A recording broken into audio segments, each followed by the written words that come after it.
IDP singi site ki phongdor pa wafam khatang hojikti anouba lengak semlabanina irang su khara nemtharak labina relief camp ta changjafam lawhalakli ba ikhoibo athuba matamda isagi yumda hanjal hanbiro haiba wafam sinasa lakchaninge wafam de hoji phawda leiriba aikogi IDP singi status se kamaina yengbe ai aduga IDP singi damakta hojiki oina ozana tawhaning base kari le haiba aroibo oina oza phongdok pyoza mamang da su IDP gi su se khoi dum khanra lai aduga IDP sing se hojik yam wana lei adu wana lei bai bo matik wana lei khoin sacharu kan yeng adu matik phibam cha de lei ri se adu maina lei ri ba moi si khoigi moigi wakhal da phawri ba khoina phawri ba nungai tab je khoi dei sumna uru bagi experience su ghaktani haktheng nang na thengna raga lei ba khoigi awa ba da kamai leiram ga da ge haibsi khalu ba da khoi yam nungai te aduna hojiki government na magi mayum da hanjalan gani IDP sing je haibagi se chap chaba thabak si tawba ma paikhat pa ma change ado paikhat ba thabak sida khoina mapung oina tawba ya ba si khoi kanglup ani wari sanaba sai baite Anthony lak pagi wari leiri ko ado sumaina lak pada kaimta thing ba pi da tar di moi laga dai khoi mi chalaga leiru da kai kai sigi conducive environment ama sembam change han bada madu wari sanaba di exchange of talks ko mayam ama debate tawduna madu khana duna discussion tawduna koi kamai tawjige koi hana lan gi khokki mayam jo forgive and forgetness adom na sangjala kanda koi pune himinar ei hingi dongni haibagi idea manipur gi concept tu da moju puna lan ba ko tongan ba community gi perspective na tawa koi apun ba manipur gi sumaina apun ba du de yang minara kanda du malai ba machange wai saba number 2 lam hen to hen malai riba wari sana bada yadana leigi riba kano jingje khulai pai jingje masina muk phajana lo leiri haibje khangalaga phadana pundana moi disam to bum sange sima ani subu khongthang da ahum subu khongthang da IDP singi mayum je kamai chalaga leiru do no jim loi mai tharo khre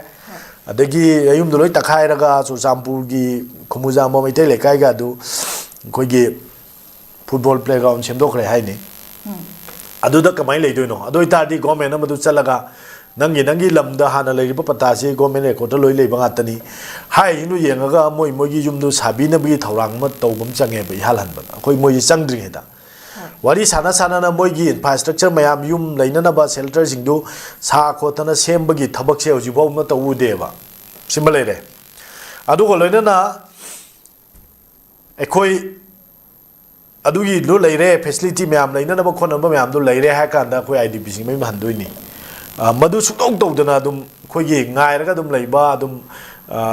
ngasi bo yengaga dum leire pai phibam mamda dum leiri ba maduni mapung oina tawdok thabak se aduga loina na makoina leigraba matungda mafam chaba sing da security gi chap chaba lokhat pa aduga loina na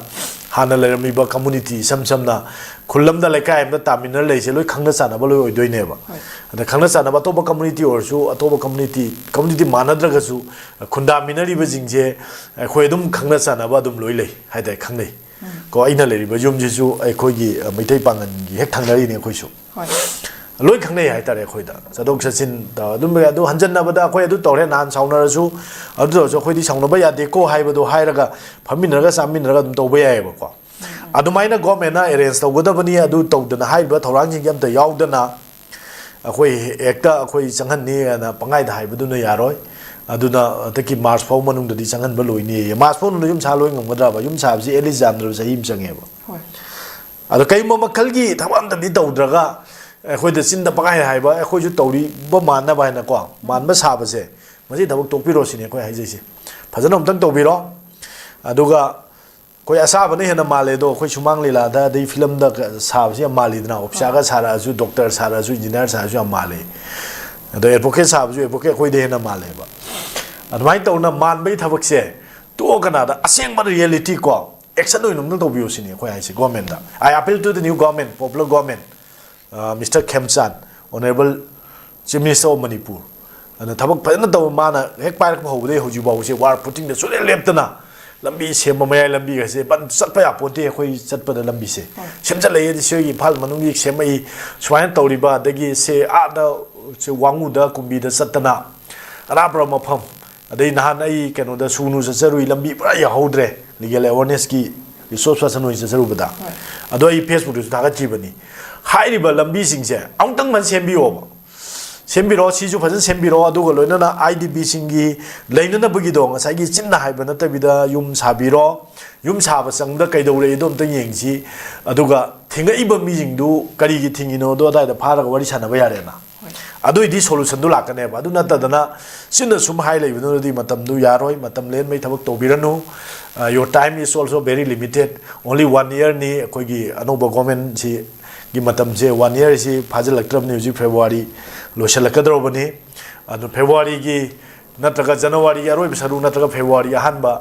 ꯁꯔꯨꯛ ꯅꯠꯇ꯭ꯔꯒ ꯊꯦꯡꯉꯕꯗ ꯃꯥꯔꯆꯀꯤ ꯑꯍꯥꯟꯕ ꯁꯔꯨꯛꯇꯗꯤ ꯑꯗꯨꯝ election ꯇꯧꯗꯣꯏꯅꯦꯕ 27ꯒꯤ ꯑꯗꯨ ꯃꯇꯝ ꯂꯩꯇꯦ ꯐꯖꯅ ꯇꯧꯕꯤꯌꯨ ꯑꯗꯨꯒ ꯃꯤꯌꯥꯝꯒꯤ ꯑꯣꯏꯕ ꯄꯣꯄꯨꯂꯔ ꯒꯣꯔꯃꯦꯟ ꯍꯥꯏꯁꯦ ꯄꯣꯄꯨꯂꯔ ꯑꯣꯏꯅ ꯊꯕꯛ ꯇꯧꯕꯤꯌꯨ ꯑꯗꯨꯒ ꯉꯥꯏꯍꯥꯛ ꯉꯥꯏꯍꯥꯛꯀꯤ ꯄꯪꯍꯥꯏꯗ ꯍꯥꯏꯖꯟꯕꯒꯤ ꯊꯕꯛ ꯇꯧꯕꯤꯔꯅꯨ ꯑꯗꯣ ꯍꯧꯖꯤꯛ ꯂꯩꯕ ꯒꯣꯔꯃꯦꯟꯁꯤꯗ ꯑꯩꯈꯣꯏ ꯊꯥꯖꯕ ꯌꯥꯝ ꯊꯝꯃꯤ ꯑꯅꯧꯕ ꯊꯕꯛ ꯃꯌꯥꯝ ꯇꯧꯕꯤꯔꯛꯎ ꯑꯩꯈꯣꯏ ꯃꯅꯤꯄꯨꯔꯒꯤ ꯃꯥꯡꯉꯨꯔꯕ ꯇꯪꯗꯨ ꯂꯩꯇꯥꯕ ꯄꯨꯟꯁꯤꯁꯤꯡꯁꯦ ꯑꯃꯨꯛ ꯍꯟꯖꯤꯜꯂꯛꯅ ꯍꯣꯠꯅꯕꯗ ꯑꯆꯧꯕ ꯊꯧꯗꯥꯡ ꯂꯧꯕꯤꯌꯨ ꯑꯃꯗꯤ ꯆꯥꯎꯈꯠꯄ ꯃꯅꯤꯄꯨꯔ ꯑꯃ ꯑꯣꯏꯅꯕ ꯍꯣꯠꯅꯕꯗ ꯑꯁꯥꯟꯕ ꯃꯤꯠꯌꯦꯡ ꯌꯦꯡꯕꯤꯌꯨꯅ ꯁꯨꯃꯥꯏꯅ ꯊꯝꯖꯒꯦ ꯍꯣꯏ ꯊꯥꯒꯠꯆꯔꯤ ꯑꯣꯖꯥ ꯑꯣꯖꯥꯒꯤ ꯃꯃꯜ ꯌꯥꯝꯂꯕ ꯋꯥꯐꯝ ꯀꯌꯥ ꯑꯃꯁꯨ ꯊꯝꯕꯤꯔꯦ ꯑꯣꯖꯥꯒꯤ ꯃꯃꯜ ꯌꯥꯝꯂꯕ ꯃꯇꯝ ꯀꯌꯥꯁꯨ ꯀꯥꯏꯊꯣꯛꯄꯤꯗꯨꯅ ꯑꯩꯈꯣꯏꯒꯤ ꯊꯧꯔꯝ ꯑꯁꯤꯗ ꯁꯔꯨꯛ ꯌꯥꯕꯤꯗꯨꯅ ꯃꯄꯨꯡ ꯐꯥꯍꯟꯕꯤꯕꯒꯤꯗꯃꯛꯇ ꯑꯣꯖꯥꯕꯨ ꯍꯥꯏꯅꯤꯡꯉꯥꯏ ꯂꯩꯇꯅ ꯊꯥꯒꯠꯆꯔꯤ ꯑꯣꯖꯥ ꯃꯇꯥꯡ ꯑꯁꯤꯗ ꯑꯌꯨꯛꯀꯤ ꯅ꯭ꯌꯨꯁ ꯑꯦꯅꯥꯂꯤꯁꯤꯁ ꯂꯣꯏꯁꯤꯟꯖꯔꯦ